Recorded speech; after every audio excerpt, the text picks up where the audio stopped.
রাখেন যে মাঠের যে বাউন্ডারি ছিল, খেলোয়াড়দের যে গোল করে যে বৃত্ত দেওয়া হয়েছিল, এই বৃত্তটা আপনারা বৃত্তের বাইরে সকল দর্শকদেরকে আপনারা অবস্থান নিতে বলেন, তাছাড়া আসলে খেলা পরিচালনার কোনো সমস্যা হচ্ছে। এবারে আমরা লক্ষ্য করছি বর্ষাইল ইউনিয়ন থেকে আগত প্রধান কুণ্ডী।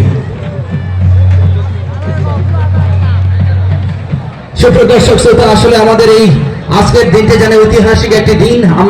আমরা অনেক গর্বিত এবং আনন্দিত যে এই সরস্বতীপুর এলাকাবাসী, আমরা ভীমপুর এবং চারাকপুর দুটো ইউনিয়ন পাশাপাশি আমরা বসবাস করি। এই দুই ইউনিয়নের সকল মানুষেরা সম্মিলিত ভাবে আমরা সকলের সহযোগিতায় আমরা এই নববর্ষ উদযাপনের যে 6 দিন ব্যাপী অনুষ্ঠান মালার আয়োজন করেছিলাম, আজকে তার 5ম দিন। এবং এই 5ম দিনের বিশেষ আকর্ষণের প্রথম ইভেন্ট হচ্ছে আমাদের আকর্ষণীয় হচ্ছে লাঠি খেলা।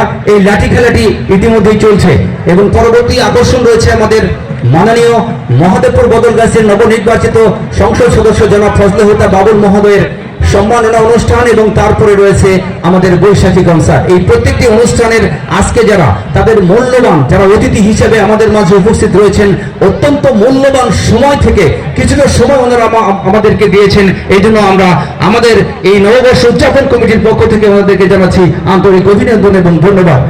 প্রধান অতিথি হিসেবে আমাদের মাঝে উপস্থিত রয়েছেন আমাদের সকলের অত্যন্ত প্রিয় এবং প্রান্তীয় মানুষ জনাব মোহাম্মদ আবু বকর সিদ্দিক নান্নু ভাই, সম্মানিত সভাপতি জেলা বিএনপি নওগাঁ এবং প্রশাসক জেলা পরিষদ নওগাঁ।